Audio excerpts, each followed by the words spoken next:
ধারণা আছে। সবাই ভাবে আলু খাবো না, মিষ্টি খাবো না, মাটির তলা জিনিস খাবো না, ভাত বন্ধ করে দিয়ে রুটি খাবো, সকালবেলা তেতো খাবো, যত সুগার বাড়বে খাওয়া কমিয়ে দেবো। এই ধারণাগুলো নিয়ে যারা চলে তাদের কারো সুগার কন্ট্রোল হয় না। বুঝা গেল? সুগার রোগটা একটা সিম্পল আমাদের পেটের রোগ। আমাদের ঠিক এই জায়গাতে প্যানক্রিয়াস বলে একটা অর্গান আছে। এই অর্গানটার কাজ কি? ইনসুলিন নামক একটা হরমোন আমাদের শরীরে তৈরি করা। সেই হরমোনটা কি কাজ করে? এই যে আমরা সারাদিন খাবার খাচ্ছি, আপনি যে কোনো খাবার খান, ছোটবেলা থেকে যা যা খেয়ে এসেছেন, ভবিষ্যতে যা যা খাবেন, সব খাবারে সুগার বাড়ে। আপনি কোন খাবারটা বাদ দেবেন? ঠিক আছে? এবারে সেই যে খাবারটা হয় সেটা শরীরে গিয়ে চিনিতেই পরিণত হয়। ঠিক আছে? এবারে তাহলে আপনাকে কি করতে হবে? আগে বুঝতে হবে আপনি কি খাবেন, কতটা খাবেন, কিভাবে খাবেন। ঠিক আছে? প্রথম যে কাজটা সুগারে করবেন সেটা হচ্ছে সারাদিনে 6টা খাবার খাওয়ার অভ্যাস তৈরি করতে হবে। 3টে হালকা, 3টে ভারী।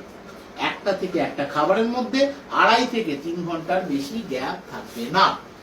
যখন আপনি খাবার খাবেন তখন আপনার যে খাবারটা রান্না হবে সেটা হবে হচ্ছে যে খাবার মুখে রোচে না, যেটাকে আমরা বলি ভাপা, সেঁকা, সেদ্ধ।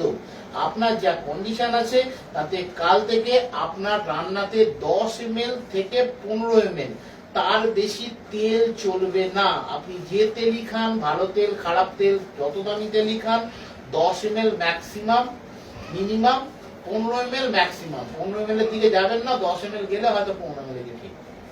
ঠিক আছে? কারণ মাসে কত হয়? 300 বেশি তেল খাওয়া যাবে না।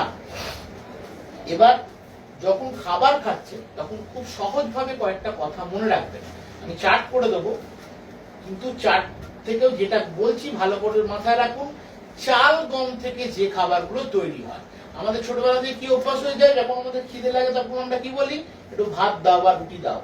এই অভ্যাসটাকে চেঞ্জ করলেই সুগারটাকে আস্তে আস্তে আপনি কমাতে পারবেন। আপনি এখন কি বলবেন? আমাকে বেশি করে সবজি দাও, ডাল দাও, মাছ দাও, ডিম দাও, দুধ দাও, ছানা দাও, ফল দাও, খাবার মাঝখানে মাঝখানে স্যালাড খান, খেয়ে পেট ভরা। আর চাল, গম থেকে যে খাবারগুলো তৈরি হচ্ছে, মানে ভাত, রুটি, মুড়ি, চিড়ে, খই, হরলিক্স, বিস্কুট, এগুলোকে পরিমাণে কমিয়ে দিন। বোঝা গেল ব্যাপারটা? এই যে কথাগুলো বললাম, এই কথাটা যদি আপনি ঠিকঠাক মতো একটু মেনটেন করে চলতে পারতেন। ভাত খাবেন, ভাত রুটি দুটোই খেতে পারেন, কিন্তু ভাতের সঙ্গে রুটি খাওয়া যাবে না।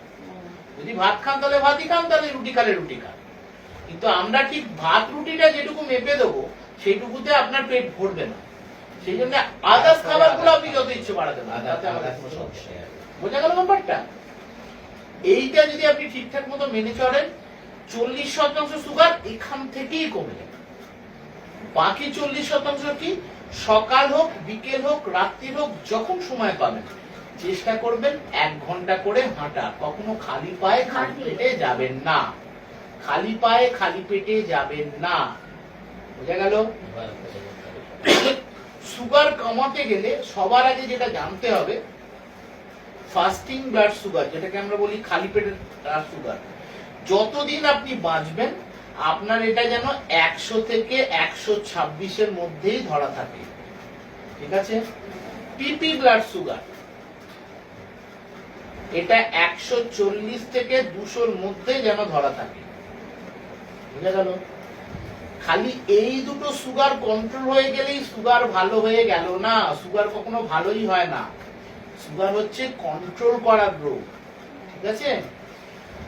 আপনাদের 3 মাস বাদে বাদে আরেকটা সুগারের পরীক্ষা এখনকার দিনে অবশ্যই করতে হবে, যেটাকে আমরা বলি HbA1c। এই যে আমাদের সুগারের পরিবর্তন হচ্ছে, এটা প্রত্যেক সেকেন্ডে সেকেন্ডে ঘটছে। তার ফলে আপনাকে লাস্ট 3 মাসের গড় সুগারের নরমাল হচ্ছে 4 থেকে 6%। আপনাকে এটা ধরে রাখতে হবে 6.5 থেকে 7% এর ভেতর। না হলে কি হবে? এটা আস্তে আস্তে যত দিন যাবে চোখের সমস্যা, নার্ভের সমস্যা, হার্টের সমস্যা, বিভিন্ন রকমের গায়নাকোলজিক্যাল বা মেহেদি সমস্যা, লিভার সংক্রান্ত সমস্যা, স্কিন বা চামড়া সংক্রান্ত সমস্যা, ভেন বা শিরা সংক্রান্ত সমস্যা, সবার শেষে গিয়ে কিডনিটাকে খেয়ে দেবে। বোঝা গেল? ফলে এই জায়গাগুলোকে একটু মাথায় রেখে চলবেন। প্রথম টানটাতে আপনাকে, আপনি 15 দিন মাঝে আসতে পারবেন একবার? হ্যাঁ, প্রথম টানটাতে আপনি 20 দিনের ওষুধ নেবেন।